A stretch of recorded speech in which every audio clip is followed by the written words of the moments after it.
राधे राधे जी। अप्रैल अर्थात बैसाख का महीना बहुत उत्तम होता है। शास्त्रों में कहा गया है बैसाख महीने में और ज्येष्ठ का महीना, माघ का महीना, फागुन का महीना गृह प्रवेश हर तरह से सौभाग्य लाता है और दुख दारिद्रता के अंत के लिए जाना जाता है। बैसाख महीने में अगर गृह प्रवेश किया जाए ना तो उस घर में सदा सर्वदा वंश वृद्धि होती है, सौभाग्य बढ़ता है, स्थिर लक्ष्मी का शास्त्रों में वर्णन मिलता है। तो सुनिएगा, अंत तक बने रहिएगा।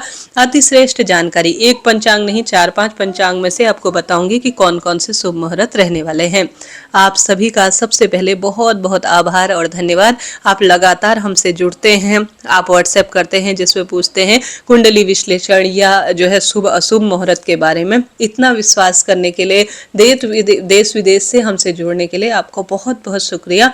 आरंभ करते हैं। देखिए, आपने घर बहुत मेहनत से बनाया है, तो सबसे पहले तो कोशिश करें कभी भी किसी भी स्वरूप में अमावस्या, रविवार, मंगलवार, चतुर्दशी, चतुर्थी इन तिथि का पूर्ण रूप से त्याग करें। यह ठीक नहीं होते हैं। और साथ ही साथ गुरु शुक्र तारा अस्त हो या जो है जैसे कि इस बार लौद मास होने वाला है तो उस समय भी आप गृह प्रवेश इत्यादि ना करें। इस बात का ध्यान रखिए। जैसा रिक्ता तिथि मैंने आपको बता दी, 9/4/9 जो है 14 कहा गया है, तो इनमें भी गृह प्रवेश नहीं ही आपको करना है। इन चीज का ध्यान रखिए। हमेशा जब भी गृह प्रवेश के लिए आप शुभ मुहूर्त निकालें तो अपने आसपास पंडित जी से पूछिए कि जो है चक्र शुद्धि है या नहीं। इस तरह से आप सभी चीजें सोचे समझे, आपको भी यह चीजें ज्ञात होनी ही चाहिए। तो आप इसी आधार पर गृह प्रवेश की प्रक्रिया करें। देखिए, गृह प्रवेश एक सौभाग्य का विषय है। बहुत मेहनत से आपने यह क्या किया है, तो पंडित जी को बुलाकर छोटा सा हवन, ज्यादा नहीं कर सकते, छोटा सा हवन, कन्या पूजन इत्यादि आप करवा लीजिए। तो छोटा सा पूजन करके इष्ट पितरों का ध्यान कर कर सुंदर रूप में अपनी इच्छा शक्ति सामर्थ्य अनुसार गृह प्रवेश का कार्य करें। लाभ तो आपको होता ही है। तो देर न करते हुए आरंभ करते हैं। सबसे पहले अप्रैल अर्थात जो बैसाख का महीना है ना, उसमें जो है अक्षय तृतीया सबसे बड़ा अबूझ मुहूर्त है। जब आपको लगे कि मेरी राशि अनुसार चक्र शुद्धि, कलश शुद्धि कुछ भी नहीं मिल रहा है, आपको कुछ भी देखने की आवश्यकता नहीं। इसमें जो है चतुर्दशी, चतुर्थी, नवमी भी नहीं देखा जाता, बार भी नहीं देखा जाता।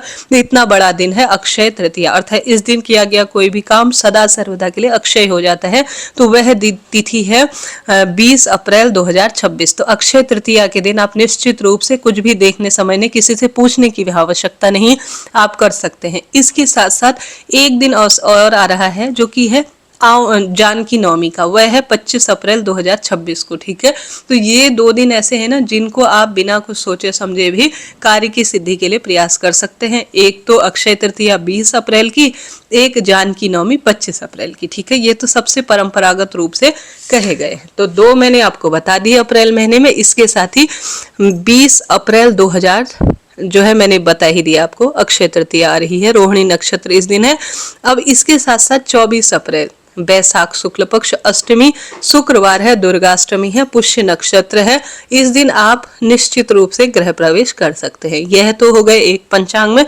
दूसरे पंचांग में पढ़ने जा रही हूँ। इसमें भी जो है 20-24 का दिया हुआ है, वह भी मैंने आपको पढ़ दिया। इसके साथ साथ एक और पंचांग है, उसमें भी गृह प्रवेश के बारे में दिया गया है, तो उनके बारे में भी मैं आपको जानकारी दे रही हूँ, जिसमें गृह प्रवेश अप्रैल महीने में दिया गया है। एक तो 6 अप्रैल 2026 का दिया है, एक 10 अप्रैल 2026 का दिया है गृह प्रवेश। इसमें भी आप कर सकते हैं। अपनी अपनी क्षेत्र मान्यता और सभी पंचांगकर्ताओं का अपना मत होता है। आप अपने आसपास पंडित जी जो पूजा कराने आएंगे या हमसे जो है व्हाट्सएप के जरिए थोड़ा सा ब्राह्मण दक्षिणा देकर पूछिए कि हमारे लिए यह ठीक है या नहीं। ठीक है, 6, 10, 13 अप्रैल और 15 अप्रैल भी गृह प्रवेश के हिसाब से बहुत उत्तम है। इसके साथ ही 20 अप्रैल 2026, 24 अप्रैल 2026, 27 अप्रैल 2026 यह दूसरे पंचांग में दिए हैं जो मैंने आपको बताए। ठीक है जी, इस तरह से ये 2-3 पंचांगों में से मैंने आपको शुभ अशुभ समय बताया।